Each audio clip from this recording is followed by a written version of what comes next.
Vai, se quiser. Io ti amo, tu mi ami, non ci importa della gente, noi ci amiamo.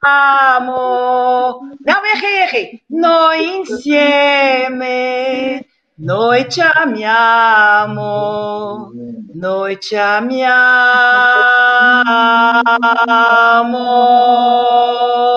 Você não me acompanhou. Eu caí. A conexão tá ruim. Cadê o Cláudio? Tanto a tua voz negócio eu caí. Bom, vamos ter que fazer com eco. Então, esse Revelando Shakespeare de hoje tá essa loucura. E a gente tem a conversa hoje com o Cláudio Fontana, que é esse ator maravilhoso, potente, forte, e que também é produtor, e também é diretor, e também é tudo. Não, diretor não sou. Diretor ainda não tive essa coragem. Mas olha, sou ator e produtor. Esse pequeno exercício que você deu, isso aí é olhar de direção, bem claro, entendeu? O Cláudio tem muito... A gente começou com esse exercício porque a Lady Macbeth recebe a carta do Macbeth. E aí ela começa, a primeira fala dela, ela lendo a carta que recebeu do Macbeth. E a gente fez esse exercício porque o Gabriel marcou a primeira cena da Lady Macbeth, ela atrás de um telão, de um carrinho. E à medida que ela ia lendo a carta, esse telão ia revelando a Lady Macbeth. Ele ia girando e ela ia sendo mostrada ao público. Então a gente fez esse exercício em cena. Eu começava a ler a carta do Macbeth como se estivesse escrevendo as primeiras frases, como se estivesse... Depois como se estivesse lendo pela primeira vez, lendo para uma pessoa e finalmente a narrativa, que foi o grande exercício, foi meu primeiro grande exercício dentro dessa linha de trabalho que o Gabriel está adotando, que é o teatro brechtiano. A narrativa, que é o não envolvimento com o personagem, né? Você não sente as emoções do personagem, você simplesmente informa o público como o personagem está se sentindo. E foi uma grande dificuldade conseguir fazer isso pela primeira vez e ainda com um personagem tão potente, a máquina teatral do espetáculo é a Lady Macbeth. Esse foi o grande desafio. E Claudinho, podia só contar para a gente como que aconteceu? Acho que a Tuna também quer fazer uma pergunta. Mas antes disso, eu queria só colocar, a partir do que o Cláudio falou, não discorrer sobre o teatro épico, o Brecht, mas falar uma coisa que é muito importante, que através dessa postura ou desse enfoque, é aí que você chega ao espectador. Então, tudo bem, você tem ser o personagem, mas a partir do contar, não vamos nem discorrer sobre o distanciamento, mas a partir dessa narração do espetáculo para o espectador, chega lá onde a gente quer chegar. Você chega na reflexão e na emoção. Então, o espectador, ele é pego de surpresa, de certa forma, porque ele está indo num determinado caminhar e você rompe com aquilo, ele para e aquela reflexão já se estabelece na cabeça dele, e isso também gera emoção, porque a reflexão também gera emoção. Eu sou contra essa dicotomização, aqui tem o racional, aqui tem o emocional, né, Cláudio? Você não concorda? A partir do momento que eu aprendi, né, fazendo o teatro, entre o teatro psicologizado e o teatro narrativo, o psicologizado, você de alguma forma, você sente as emoções do personagem, você incorpora, sei lá, o personagem. Enquanto que no teatro épico, você mostra o personagem para o público, né? É a epicização, quer dizer, é o teatro épico, onde você nunca se emociona. É através da sua história que o espectador se emociona. Então, o ator de teatro que faz o teatro brechtiano, ele não deve se emocionar em cena, ele não deve chorar em cena, mesmo que ele tenha uma cena triste. O personagem pode estar muito triste, mas nunca ele deve chorar, o ator brechtiano. Quem deve chorar é o público com a tristeza da história daquele personagem. É um pouco o paradoxo do comediante, né, do Diderot. Ele fala, é o personagem que sofre, não o ator. E toda a reflexão dele sobre a técnica, que eu acho que sempre tem no Brasil um preconceito contra a palavra técnica, é muito útil para o ator. O Diderot, para mim, assim, uma pequena bíblia para nós atores, né? Mas vamos lá, então. Técnica, e com o teatro narrativo, o ator fica protegido, né? Você não precisa se envolver com o personagem. Esse é o maior trunfo da técnica brechtiana, do distanciamento, né, brechtiano. Você não se envolve com o personagem. Então, você chega lá, você conta uma história. Logicamente, você não pode contar essa história de forma robótica, assim. Você tem que mostrar as emoções do personagem para o público, mas simplesmente você conta a sua história, sai do teatro e vai para casa. Não há envolvimento emocional, quer dizer, não é que nem no cinema ou na televisão, onde você tem que chorar, você se psicologiza as emoções. Então e o teatro épico, ele envolve o espectador de outra maneira. O espectador se sente parte da história a partir do momento que ele está assistindo. E o teatro brechtiano, eu acho que ele tem mais potencial de estimular a imaginação da plateia. Esse é o grande poder do teatro. Você vai ao teatro para imaginar as coisas. O teatro não precisa ser realista. Ele pode, através das metáforas poéticas, e nisso o Gabriel é um mago, você estimula a imaginação do ator. Então, no Macbeth, quando você tem as mortes, simplesmente o Gabriel punha um fio de lã vermelho na boca de um ator que morria. Ali estava contada a história de que aconteceu a morte, né? Então, essas metáforas lindas, poéticas, as agulhas que as bruxas tricotavam no começo, eram reunidas pelo Macbeth e transformadas num punhal, quer dizer, o Gabriel é um diretor simbolista, e esses símbolos que ele traz ajudam a contar a história através do estímulo à imaginação da plateia. A Lady Macbeth é apresentada como uma geisha, né? Uma geisha japonesa com uma máscara branca. Ela é dessexualizada. Eu, particularmente, um ator, pelo destino, a atriz que estava fazendo a Lady Macbeth estava ensaiando, não pôde continuar, e eu fui escalado para substituí-la. Então, eu estava fazendo banco no começo. Então, eu era um ator, mas eu não estava fazendo uma mulher, também não estava fazendo um homem, eu estava fazendo uma geisha. E uma geisha é uma artista de um mundo imaginário. A geisha dança, a geisha canta, ela entretém, mas o resto é segredo, o resto é escuridão, o resto é imaginação.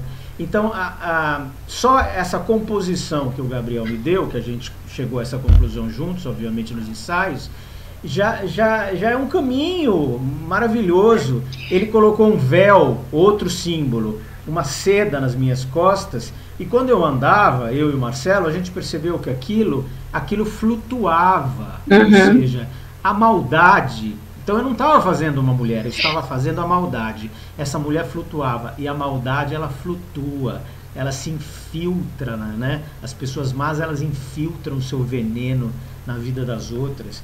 Então, olha quantos símbolos que o teatro do Gabriel propõe para o ator, de forma que a gente não precisa fazer, a gente precisa fazer o nosso trabalho, mas com todos esses símbolos fica fácil, por isso que o ator está protegido, porque ele tem esses instrumentos do distanciamento e esses instrumentos da metáfora poética que o Gabriel tem. Eu falo que são as elipses do Gabriel. Ele não precisa discorrer, ele não precisa. A elipse é muito mais eloquente, o silêncio é muito mais eloquente, né? E a partir daí eu já vou até emendar, né, Valéria, naquela minha pergunta, que é o seguinte, Claudinho. Eu estava falando outro dia para a Babaia que a voz é a nossa identidade na vida. E a voz conta a nossa história. Eu não estou falando do timbre, eu estou falando da nossa voz. Ela conta nossas cicatrizes, ela conta toda a nossa trajetória até esse momento. E aí eu perguntei para ela se ela teve a oportunidade ou a necessidade de reconstruir a voz de algum ator, alguma atriz, em função de um personagem. Ela imediatamente falou sim, Cláudio Fontana, na peça escocesa. Então eu queria muito que você contasse essa delicadeza que foi, a dificuldade, o desafio, essa construção, porque era tão orgânico que você fazia, era tão sublime, e partiu da voz também, né, Claudinho? Eu queria muito que você falasse da profundidade desse trabalho que foi determinante. Eu acho que o trabalho vocal, ele é um dos principais instrumentos, né, que a gente tem na hora da criação da personagem. A voz e o corpo, né, são os dois principais instrumentos que você tem como ator para apresentar. Esses dois trabalhos, eles vão acontecendo paralelamente ao seu estudo do personagem, ao estudo junto com o elenco, a leitura de mesa, as coisas da direção. Então, a partir do momento que você lê o texto, você determina as características daquela personagem, da ambição, da Lady Macbeth, enfim, de todo o convencimento que ela faz ao marido para que ele suba ao trono e que o estimula a fazer os assassinatos. Você já tem as características definidas pelo autor. Aí o Gabriel te propõe uma linguagem. Dentro dessa linguagem, tudo aquilo que eu falei. Vamos construir uma Lady Macbeth e você, um ator, homem, vai fazê-lo. Mas eu não quero que você faça uma mulher, né? E eu também falei assim, eu não quero fazer uma mulher. Eu quero, dentro dessa sua linguagem, fazer o estereótipo da maldade, do mal. Eu quero fazer o mal. Para fazer o mal, eu cheguei para Babá e falei, Babá, eu não quero fazer uma mulher, então eu não quero fazer uma voz um pouco mais feminina, eu não quero afeminar a minha voz, mas eu quero neutralizá-la de forma a transformar aquela personagem numa personagem, como é que eu vou dizer, neutra.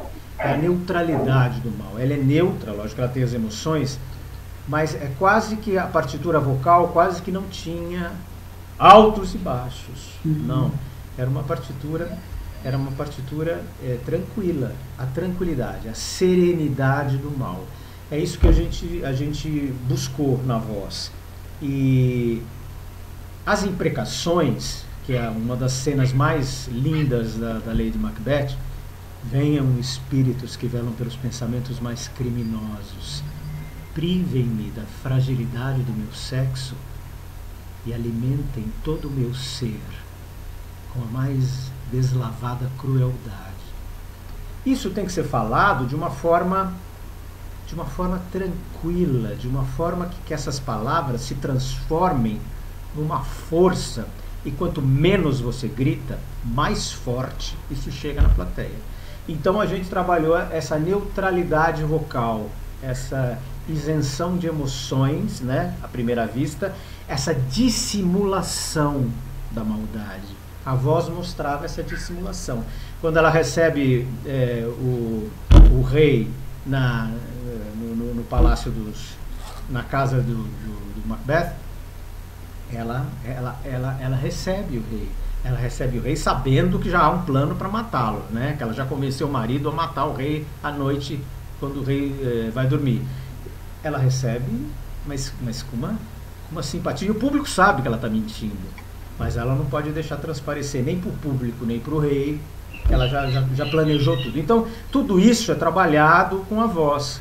Então a gente controlava. Quando por acaso eu saía dessa partitura combinada, a Babá ia falar, Cláudio, ali você subiu. Não, mantém uma coisa quase que monocórdica. Vamos trabalhar sempre isso. Então o trabalho da babaia é fundamental, porque às vezes o ator, ele pensa na partitura e ele sabe o que fazer, mas ele não consegue fazer, não consegue realizar. Ou ele pensa que está fazendo aquilo combinado, mas ele não está, sem ter essa consciência. Então a babaia, ela fala assim, Cláudio, ali eu não estou entendendo qual é a sua intenção naquela cena. Aí eu falo assim, como, babaia? A gente combinou, a minha intenção é ser dissimulada. Ela fala assim, ela tem uma frase que é bem mineira, ela fala assim, é que não está passando. Quer dizer, não está passando a dissimulação, porque eu como ator, eu sei que eu tenho que ser dissimulado, eu sei o que eu tenho que fazer com a voz para ser dissimulado, mas eu não estou realizando. E aí ela vem com a técnica dela e fala assim, para você realizar isso que você quer, você precisa, sei lá, abaixar um pouco o tom, ou você precisa jogar um pouco pro agudo, um pouco pro grave, entendeu? Então aí que ela nos ajuda. A Babaia, essa coisa de, não tá passando, é fantástico, porque quantas vezes eu tinha a partitura definida, sabia certinho o que fazer, mas eu não estava realizando. E só uma pessoa de fora, um olhar de fora, é que tem essa capacidade de ajudar. Então a voz da Lady Macbeth foi fundamental para a criação da personagem, e como eu disse, o figurino é que me deu a leveza daquela coisa leve, que se arrastava, que flutuava em cena. Tanto é que as senhoras que iam assistir o espetáculo, uma delas me perguntou assim, nossa, que trabalho lindo que você faz, quando você aprendeu a andar de patins? Eu falei assim, de patins? Ela falou assim, porque você desliza em cena. É verdade. Eu falei assim, não, eu andava na ponta do pé e deslizava, porque é a maldade deslizando, aquela coisa... Sorrateira. Sorrateira, exatamente a palavra. Então é isso, o corpo e a voz são os nossos instrumentos. Diferentemente no Estado de Sítio, foi um trabalho oposto, né? Um trabalho de voz épica, de voz projetada, de voz forte, um teatro maior, enfim, aí foi um outro trabalho, tinha máscara na frente, de maquiagem. Então, cada personagem e cada trabalho é um caminho que você constrói, e por isso que o teatro é maravilhoso, porque você constrói com a ajuda de outras pessoas, né? Você não constrói sozinho, é uma arte coletiva, e graças a Deus existe o Gabriel Vilela, existe a Babaia. Ai, lindos. Existe Ricardo Riso, que ajuda no corpo, Vivian Bucup, enfim, tantos profissionais maravilhosos, a Francesca Della Monica na voz também, pessoas que nos fazem entender através do estudo de anos, né, o que é tudo isso, essa potência que a gente tem aqui, né, a expressão corporal, que são os nossos instrumentos de trabalho. E graças a Deus eu faço teatro, porque é o teatro que me possibilita de me desenvolver, aprender aos poucos e chegar, quem sabe daqui a uns 50 anos, chegar a um nível excelente.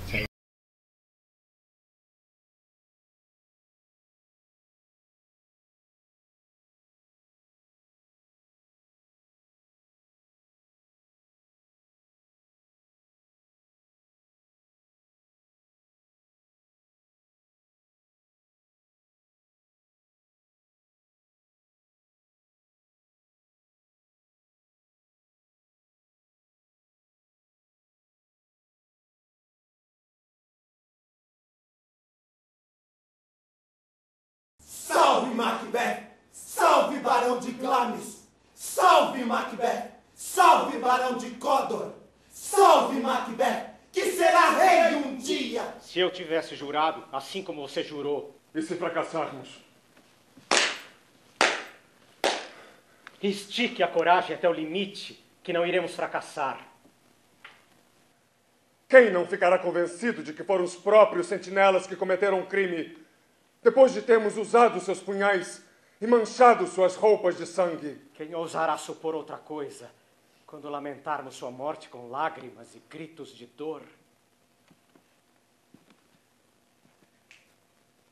Estou decidido. Concentrarei todas as minhas forças nesse ato terrível. Venha. Vamos fazer o papel de anfitriões exemplares. Temos que esconder nossos corações falsos atrás de nossos falsos semblantes.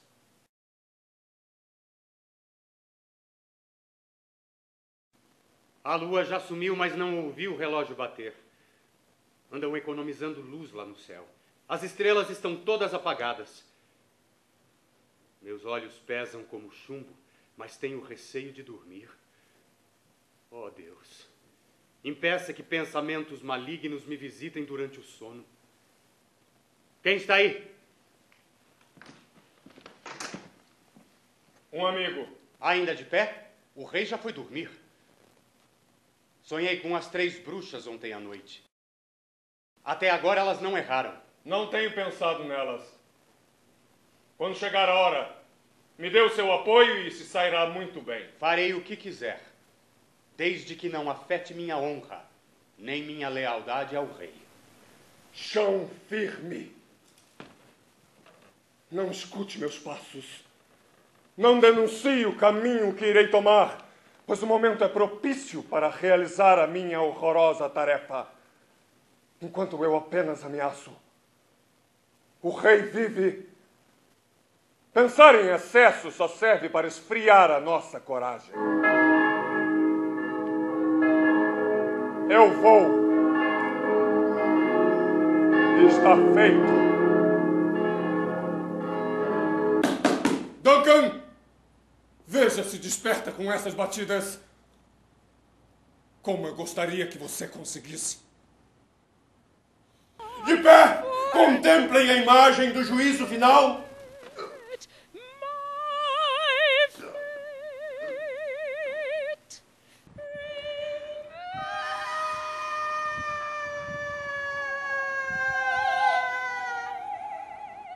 Maldito seja aquele que gritar primeiro. Pare! Eu desisto!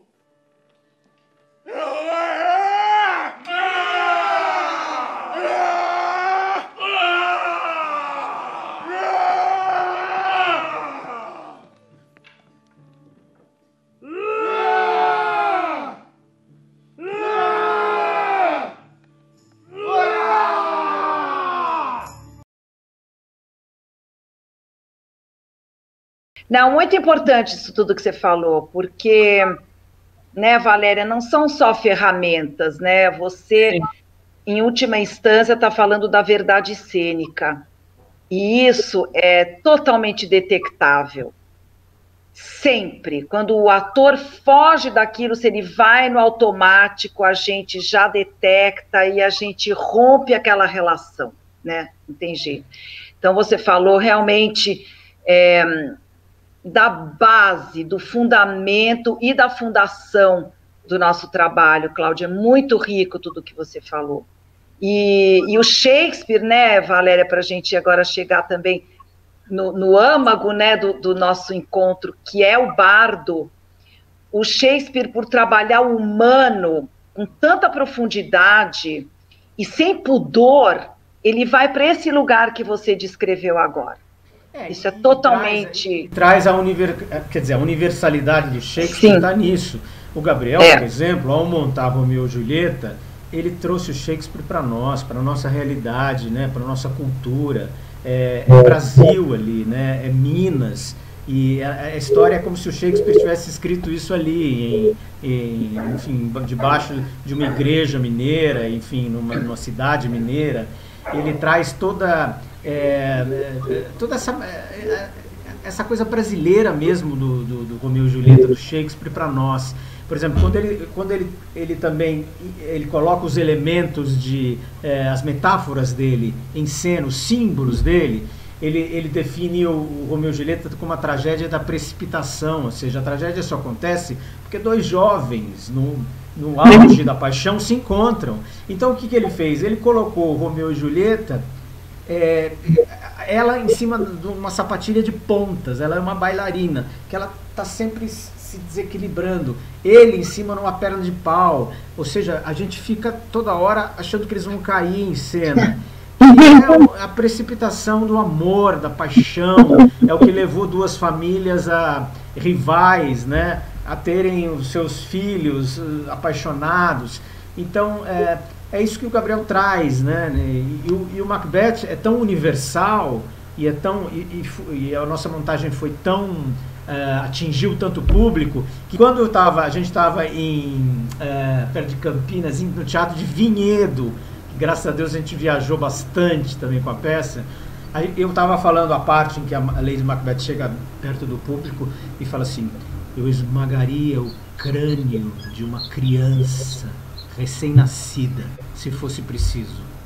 Eu estava com o Marcelo do meu lado. Uma senhora falou em voz alta assim: nó, senhor.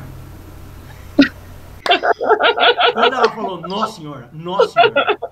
Quando ela falou nó, senhora, eu só vi o Marcelo mexendo assim do meu lado. Depois a gente saiu rindo, mas ao mesmo tempo a gente saiu feliz, porque... Claro, porque tocou. A força da verdade da personagem, né? E como ela atingiu uma pessoa, enfim, uma senhora, né? Do interior, que foi ver Shakespeare, né? E isso a atingiu, né? Então, enfim, o tema é universal. E só o sucesso também do Grupo Galpão com Romeu e Julieta prova de como o Brasil abraçou também a montagem do Gabriel. Não, e é interessante ver o espetáculo lá no Globe, né? Que tem ele filmado, você vê a montagem do Gabriel no Globe, no Globe Theatre, lá, todo bonitão, lindo. É lindo, você vê os ingleses não entendendo absolutamente nenhuma palavra em português, mas entendendo. Mas entendendo tudo, Maravilhados, né? Maravilhados com aquela visão, com aquela versão do Shakespeare que eles conhecem há anos, que milhares de diretores levam a Londres, e aquilo... deixando o público extasiado, né, aquela montagem brasileira. Então, é isso a magia do teatro. O teatro permite durante séculos e séculos e séculos que a gente revisite as obras, ainda mais Shakespeare, e é isso que a gente tem que fazer, né? É por isso que eu falei a coisa do ofício do ator. Quem escolheu fazer isso sabe que é difícil no Brasil fazer, mas insiste e consegue trazer bons trabalhos, como a Tuna, enfim, como vários outros atores, merece o nosso aplauso, né? E transformar Shakespeare em montagens brasileiras que atinjam o público é a nossa função, né? Nós somos instrumentos da cultura, né? A nossa missão é essa, é trazer os textos e trazer as histórias ao público. E você falou agora, né? Você falou da questão do teatro, que o teatro, de certa maneira, ele conduz a nossa vida, né? No sentido de que ele é uma forma da gente ver o mundo, né? A gente se posiciona no mundo por esses valores que a gente vai construindo, que o palco nos dá, né? E o Shakespeare também nos dá, né? A gente sempre discute aqui que ele é uma lente, né? É como a gente se vê, é como a gente vê o mundo e vê a nossa volta. E vocês montaram, por exemplo, eu me lembro da Tempestade, que eu levei vários alunos, levei uma turmona aí de uns 50 alunos, e eles ficaram completamente enlouquecidos, entende? E montamos a Tempestade, eram adolescentes. Ficou incrível. Dois até desses adolescentes estão até na leitura do Macbeth que a gente fez, que é o Matheus e a Sara, né? Eles eram adolescentes na época. E aí eu queria te perguntar, no que o Shakespeare mexeu em você? No que ele mudou? Ele mudou estruturas em você ou na forma de vocês trabalharem? Ele te... Por exemplo, para mim, ele mexeu na minha vida inteira. Eu estou até fazendo um canal sobre isso. Lógico que ele mexe na vida inteira, porque o Shakespeare trata de temas que são universais dentro da psicologia humana, né?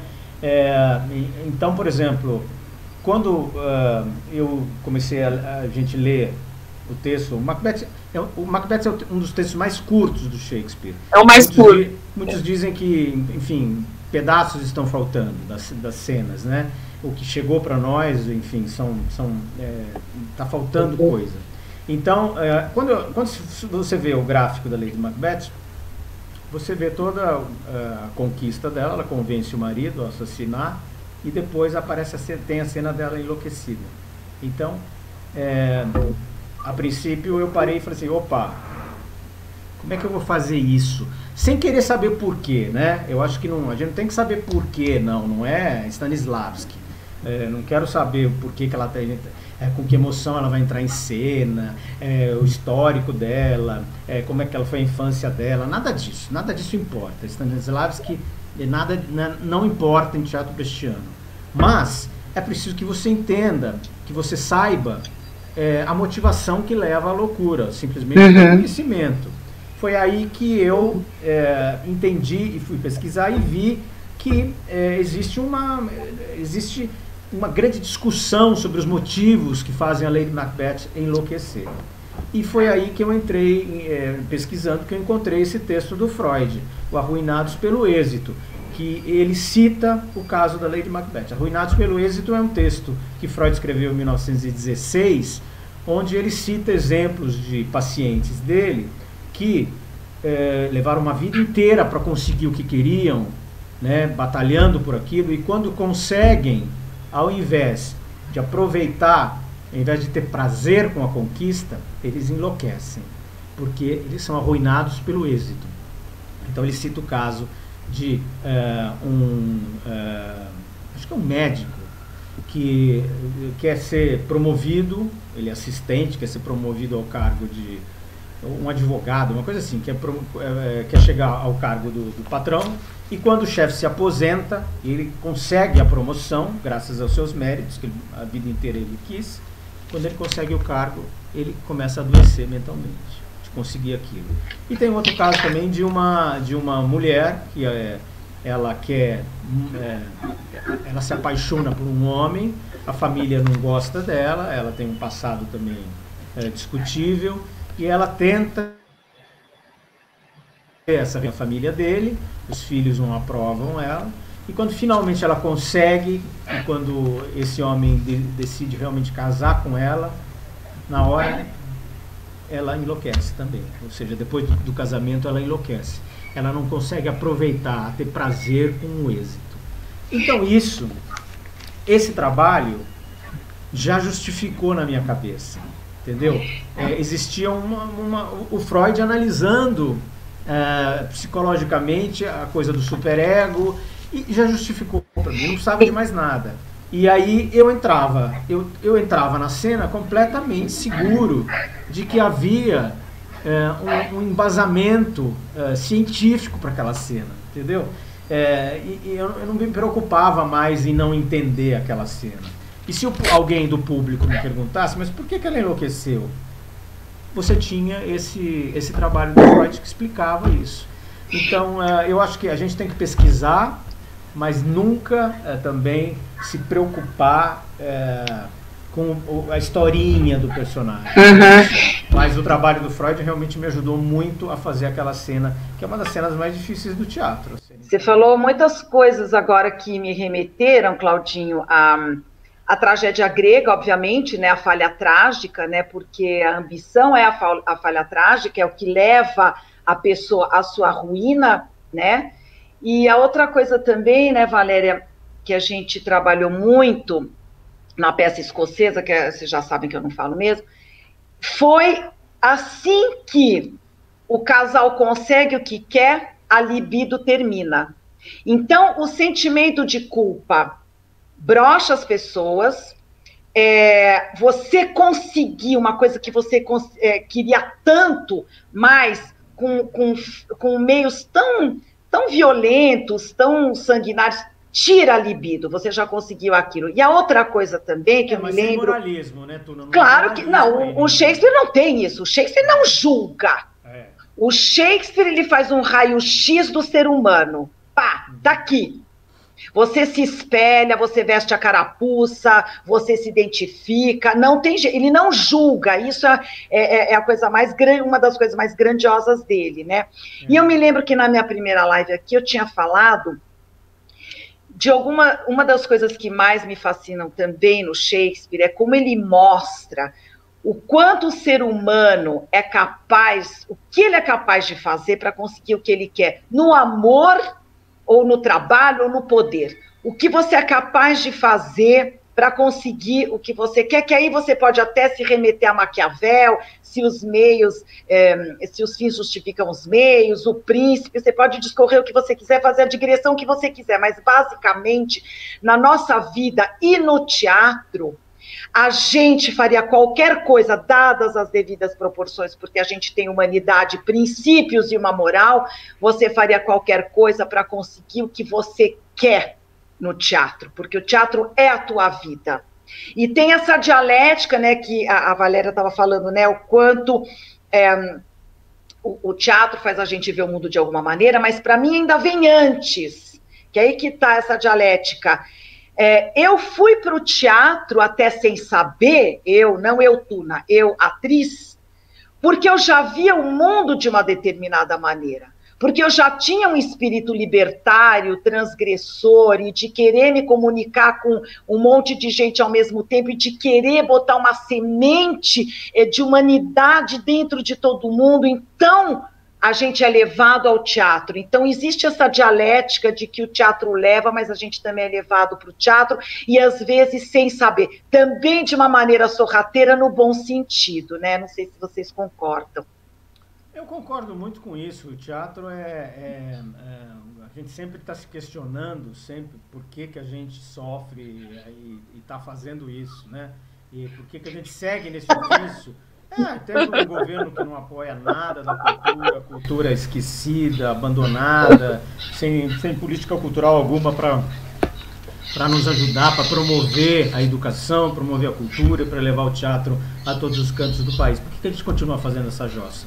E eu sempre conto a história do Feliz Ano Velho. Feliz Ano Velho é uma peça do Alcides Nogueira, que ele se baseou no livro do Marcelo Rubens Paiva, conta a história dele. Foi dar um mergulho lá numa festa, e num laguinho, sei lá, e aí pum, bateu, ficou tetraplégico, bateu a cabeça. E a partir daí começa a história do Marcelo Rubens Paiva, que, baseado nesse acidente, ele tinha duas opções: ficar paralisado dentro da cama e alguém tratando ele, ou viver, tentar viver. E foi o que ele resolveu fazer. Hoje o Marcelo é uma pessoa alegre, é uma pessoa divertida, está sempre com um sorriso no rosto. Ele dirige o seu próprio carro, ele entra com a sua cadeira de roda dentro do próprio carro, ele pega a perna com a boca e se joga do lado do motorista. Eu, quando fiquei vendo aquilo, eu falei, meu Deus do céu, a gente reclama da vida e esse homem com tantas dificuldades. E Feliz Ano Velho é essa peça. Estávamos em Ribeirão Preto, e Denise Delvecchio estava na portaria do hotel. Chegou uma equipe de cadeirantes, de jogadores de basquete. Aí a Denise falou assim, vamos convidar? Eu falei, vamos. E ela chegou para um deles lá e falou assim, eu quero convidar vocês para assistir a peça Feliz Ano Velho, estejam lá no teatro, vocês têm convite de graça. Fomos para o teatro, esquecemos desse assunto. Quando estava para tocar os sinais, o produtor chegou e falou assim, a gente tem que esperar um pouco, vamos ter que atrasar a peça porque tem 6 cadeirantes, jogadores de basquete, só tem um elevador, o elevador está trazendo um para... Quando a gente entrou em cena, estavam todos eles na primeira fileira, assim, a gente via de rabo de olho os cadeirantes. A gente fez a peça, contamos a história do Marcelo Rubens Paiva. Eu até me emociono para falar, porque quando a gente saiu, eles estavam lá na porta, esperando a gente, e um deles me falou assim, obrigado, Cláudio, obrigado porque você me ensinou que apesar do meu acidente, eu posso ser feliz, eu posso continuar vivendo. Então, é isso, é para isso que a gente faz teatro. A gente faz teatro para a gente contar uma história, e se puder modificar uma pessoa que seja, já valeu a pena. Essa é a nossa função como atores, né? É levar a cultura, é levar o conhecimento, é levar essas histórias que podem transformar as pessoas. Então é isso, é a resposta. Por isso que também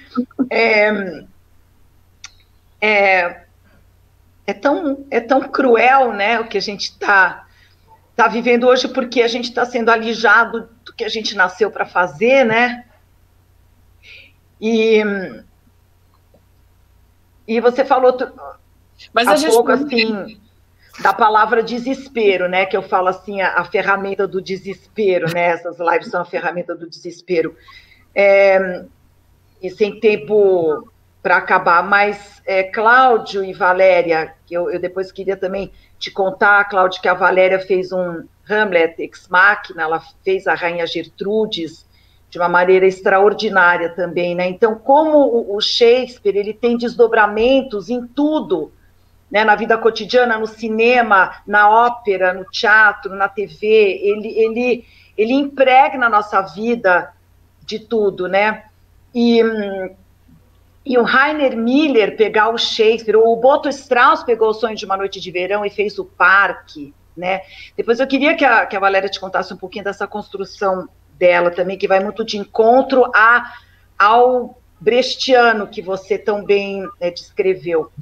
mas a gente fica meio sem palavras perto de tudo que você falou, porque o Paulo Autran falava da vocação, e é muito difícil explicar para uma pessoa o que é a vocação, né? E dentro disso, você tem um personagem, enfim, eu vou fugir um pouquinho do Shakespeare, se você me permite, Valéria. Depois eu queria voltar, depois eu queria fazer um ganchinho para ele. Mas só um segundo, assim, é porque o Cláudio fez duas coisas, enfim, eu adoro Traças da Paixão, adoro A Ponte Água da Piscina, Boca de Ouro, tudo, mas ele tem duas coisas que me fazem, assim, embargar a voz. A primeira é ter feito uma pessoa que existiu, que é o Rimbaud, uma peça que o Alcides Nogueira escreveu para ele, e isso é muito grande para um ator, quando um autor escreve um personagem para você. É muito grande receber essa honra, né, Cláudio? Como é que é fazer uma pessoa que já existiu, que com 19 anos, né, atingiu aquele auge, e ele fez uma coisa que, para mim, como espectadora e como atriz, é assim, divisor de águas, eu antes, eu depois. Eu antes de ver isso e eu depois de ver isso, como tem personagens que, assim, antes de fazer aquele personagem e depois de fazer. Mesmo fugindo um pouco do Shakespeare, mas como a gente está falando dessa universalidade, eu queria muito que você falasse do Rimbaud, né, do Pólvora e Poesia, e da Morte no Estado de Sítio, porque, para mim, a dimensão do que é o Cláudio Fontana, eu estou esquecendo, meu amigo, a dimensão de uma pessoa que existe para isso, e que existe por isso, em função do que ele está fazendo.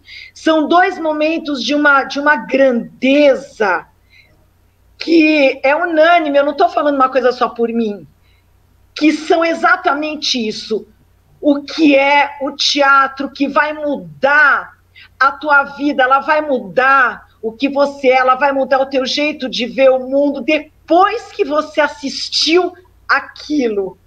Então, para mim é muito importante também que as pessoas que vão assistir saibam o que é isso, quem é essa pessoa que está aqui com a gente. E já agradecendo, assim, de você ter aceitado estar aqui com a gente, comigo, com a Valéria. A Valéria tem esse trabalho de formiguinha do nosso Revelando Shakespeare. Porque o Shakespeare é isso, o Shakespeare ele vai mexer em tudo que a gente é. Obrigada, desculpa, acho que eu estou um pouco emotiva, mas... É lindo o que você falou, Tuna. É assim, o teatro nos emociona mesmo e nós somos, privilegiados por poder fazer esse ofício e poder ter a chance de, como eu falei, mudar, transformar uma pessoa. Eu acho que os dois trabalhos que você citou são trabalhos marcantes na minha carreira e, como eu disse no começo, como é uma arte coletiva, eu dou todos os créditos do Pólvora e Poesia naturalmente ao Alcides, que teve a ideia. Nós tivemos juntos a ideia de escrever sobre o Rimbaud e Verlaine, ele tinha esse sonho, a relação dos dois. E o Alcides já é um artista que é louco na hora de escrever para teatro, né? Talvez pelo fato dele ser também um novelista, na hora que ele tem a oportunidade de escrever para teatro, ele se transforma num dos maiores dramaturgos desse país, e ele não tem linearidade, ele não tem qualquer trava na hora de escrever, ele solta aquilo num jorrão, e a peça era o encontro dos dois, né? De uma forma apaixonante, de uma forma louca. E Márcio Aurélio é um diretor que sempre entendeu muito bem o Alcides e transformou o espetáculo com a introdução de um terceiro ator, quer dizer, de um músico ator, que era o Fernando Esteves. Tudo que se falava era pontuado com uma nota musical, com um piano, com Chopin, né, que é a trilha inteira do espetáculo. E então combinou esses esses três grandes artistas, Fernando Esteves no piano, Alcides na dramaturgia e Márcio Aurélio na direção, que nós, os dois atores, o Leopoldo Pacheco e eu, só nos restou fazer aquela partitura. E era lindo por isso, né? E Márcio Aurélio é outro grande gênio da direção, porque o Márcio, ele corrige a sua mão, né? Você está ensaiando e ele vê que seu dedo está muito para cima, ele vem e põe o seu dedo no lugar. É uma pintura o que ele faz. Então também foi essa experiência linda com o Márcio Aurélio, e trabalhar sempre com Chopin, tocando e pontuando as cenas. Tinha uma partitura que o Fernando Esteves, ele tirou xerox, e ele, no computador, ele tocava de trás para frente a partitura, né? Fez um programa que ele tocava ao contrário, ou seja, enfim, isso é teatro, né? A possibilidade de você fugir do realismo, e quem assistia embarcava nessa grande paixão desses dois homens, né? E desse Rimbaud de 19 anos, que transformou a poesia num curto período de tempo, revolucionou a forma de escrever daqueles poetas antigos e trouxe ele transgrediu com todas as regras da poesia, e depois daquela paixão que não conseguiu se efetivar, ele desiste de tudo, ele vai ser traficante de armas na África. Quer dizer, que a chance maior do que poder fazer esse personagem, né?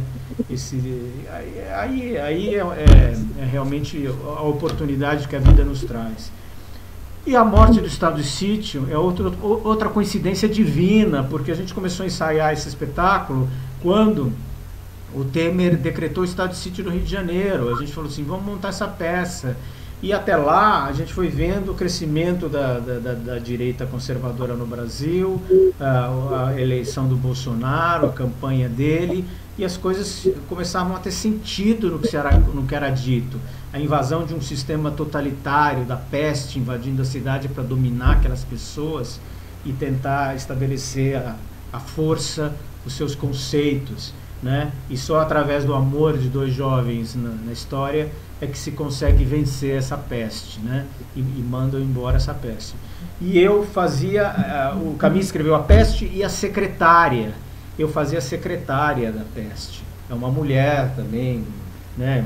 Eu vi muitas montagens, um tailleur escrevia num bloquinho, e cada vez que ela escrevia num bloquinho, ela matava uma pessoa da cidade. O Gabriel transformou essa personagem também, ao invés de uma mulher, ele transformou na morte. E eu trabalhava com uma maquiagem de uma caveira, né? Então, que é maior prazer do que você poder trabalhar atrás de uma máscara, de uma maquiagem e desenvolver isso. Isso te dá uma liberdade de você falar aquelas coisas horríveis para a plateia, que as pessoas iam morrer de peste, né? De Covid, né? É o que está acontecendo com a gente. E a personagem falava aquelas coisas horrorosas. Mas eu estava tão protegido por aquela máscara que tudo era possível, que aquilo não me contaminava, né? Aquilo não me... Eu podia falar o que fosse, era a máscara que estava falando, né? Então é isso que me libertou de qualquer vaidade pessoal. Quando o ator consegue se libertar das suas vaidades pessoais e deixa o personagem aparecer, acontece essa magia. E o espetáculo tinha essa magia, porque todos os atores não tinham vaidade. O teatro brechtiano, essa técnica de você se libertar, você não enfrentar, não grudar no personagem, te liberta das suas vaidades. E aí você tem a plenitude para dizer aquela verdade, por mais dolorosa que seja. Então, para mim, por incrível que pareça, eu saía do teatro, eu e Elias, porque Elias também fazia Peste, a gente saía felizes, apesar do que a gente dizia, né? Apesar dos personagens horrorosos que a gente fazia. Então, eu acho que aí está aí o segredo, um pouco, ou seja, tudo para dizer que é tudo graças ao Gabriel, no caso do estado de sítio, ao Gabriel como diretor, ao Camus, que escreveu essa peça maravilhosa, né, que tem uma história, né? E, então é isso, teatro é isso, é autor, é diretor, é ator, essa comunhão de artistas é dessa comunhão que acontece a excelência. Eu queria só fazer um paralelozinho para a gente finalizar, porque eu sei que você tem horário, né? E a gente também. Você falou essa questão do por que a gente faz, né? Eu acho que você também, como produtor, eu já ouvi muito falar que você é uma das pessoas mais humanas, conscientes, que você faz trabalhos para que todos efetivamente trabalhem, todos tenham oportunidade. Num país onde você tem esse descaso absoluto pela cultura, quer dizer, você faz um trabalho realmente de base, aí, de conexão, de manutenção de uma coisa que não existe no Estado, né? Que o Estado não propicia, né? Ou propicia muito, muito pouco, né?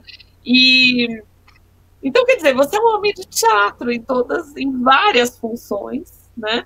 O Shakespeare também era um homem de teatro em várias funções. A gente também trabalha no teatro aqui no Brasil muito. Você tem que escrever projeto, fazer não sei o que, limpar palco.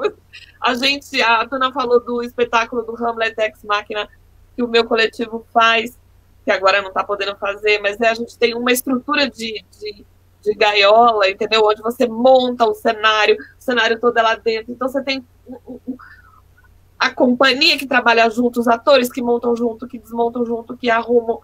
Então, assim, eu entendo que a gente ficou emocionada aqui, porque, na verdade, o teatro, ele realmente é um condutor ético, né? De certa maneira. A gente trabalha para o outro, na essência do teatro. Lógico, tem gente que não é assim, mas a essência do teatro é trabalhar para o outro, entendeu? E acho que você faz isso de uma maneira maravilhosa. Eu acho que os espetáculos, a forma como você trabalha, vai por esse caminho, né? E uma coisa que eu queria falar, você é muito bem-humorado. Eu adoro. A vida precisa ser levada no bom humor mesmo, apesar das dificuldades. A gente está em meio a uma pandemia horrorosa, pessoas morrendo, enfim, mas você tem que levar no bom humor e tem que achar as coisas positivas de tudo isso, né? Por incrível que pareça, essa epidemia está trazendo coisas positivas para a gente. De tudo é preciso tirar o lado positivo e se agarrar a ele, né? Eu acho que eu comecei a produzir porque eu comecei a ver que muitos produtores não tratavam bem os artistas. Eu, como ator, não era bem tratado pelos produtores.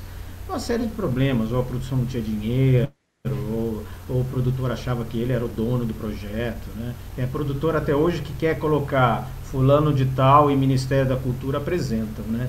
Aí não dá, porque o produtor não é dono do projeto, né? O teatro, como eu disse, é uma arte coletiva. E eu comecei a produzir justamente para me valorizar, para valorizar o ator, porque o ator se sinta valorizado. O criador, eu acho que o criador, os artistas, eles precisam ser bem pagos, precisam ser bem remunerados, precisam se sentir confortáveis para poder desenvolver o seu trabalho, para chegar nesse nível de excelência. Então, por isso que eu resolvi ser produtor. Eu não gosto de ser produtor. Produtor é muito chato, você lidar com planilhas, números, ir atrás de patrocínio, é um horror. Por isso que hoje eu produzo só para pessoas que eu gosto muito, como Gabriel, ou Elias, ou mesmo produzir para mim mesmo, quer dizer, peças em que eu esteja em cena, para eu poder trabalhar. Então é por isso que eu produzo, mas é muito chato. A gente produz para poder, eu produzo para poder valorizar o artista. Essa é meu lema como diretor de produção. Se eu não tiver dinheiro para pagar bem a Tuna, que tá aqui do meu lado e que é uma grande atriz, ou para pagar você, Valéria, que também é uma atriz ou uma produtora, então eu não faço, né? Eu não faço. Precisa ser bem pago, precisa ser bem remunerado, para todo mundo ganhar bem e para todo mundo ser feliz, né? Então é por isso que eu resolvi ser produtor. Acho que é esse o lema do meu ofício aí como produtor. Excelente, muito bom. Opa, Tuna, tá fechado. Fala de novo.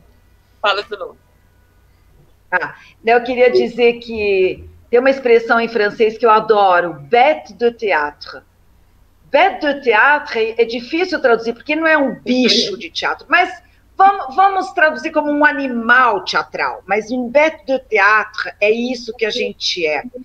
Eu assim, eu fico feliz de ver, por isso que eu sempre falo para os atores, vivam, leiam tudo que vocês puderem, vejam todos os filmes, se você tiver pouco dinheiro, viaja para pertinho, se você tiver muito dinheiro, viaja para longe, porque o nosso material é a nossa vida, é o nosso estofo, é tudo que a gente já viveu de dor, de alegria, de plenitude, de amor, de tesão, de conquistas e tudo. Então, quando você fala do humor do Cláudio, né, Valéria, quando você estava fora de conexão, eu estava falando o seguinte, que tem muito a ver com nós atores.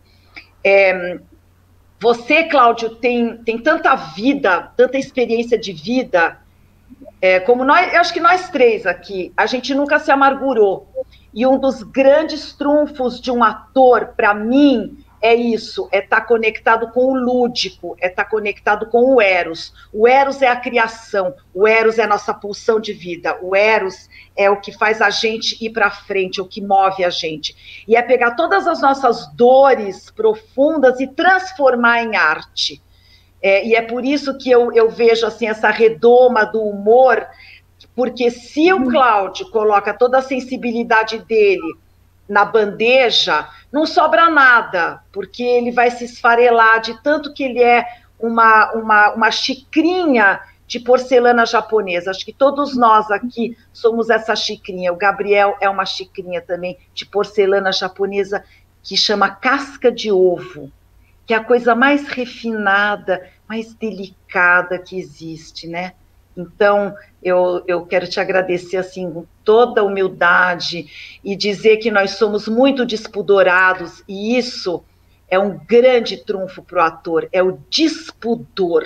Você estava falando do Alcides, do Gabriel, são criadores que não têm pudor de mexer no que de mais profundo tem na alma humana e muitas vezes a gente vai mexer em coisas que a gente não quer, mas para crescer você tem que ter essa sinceridade, essa honestidade de assumir o que a gente é. E o Shakespeare é isso. Nós temos tudo dentro de nós, a coisa mais grandiosa e a coisa mais mesquinha.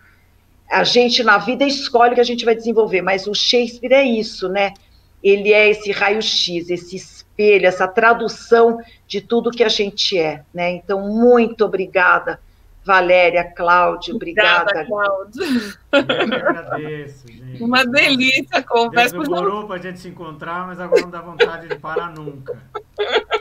E eu vou continuar telefonando para o Biel até achar uma data. Sim, temos que fazer uma conversa com ele que vai ser muito legal. Mas, Cláudio, muito obrigada. E quando der, vamos conversar, dar risada. Vamos fazer Shakespeares, Nelsons Rodrigues, Camises, tudo que a gente puder. Espero que você tenha gostado, Claudinho. Adorei. Obrigada, máximo. Obrigado, minha querida amiga Tuna. Obrigada, Valéria, meu minha amor. nova amiga Valéria. Obrigada, Cláudio. Obrigada por tudo.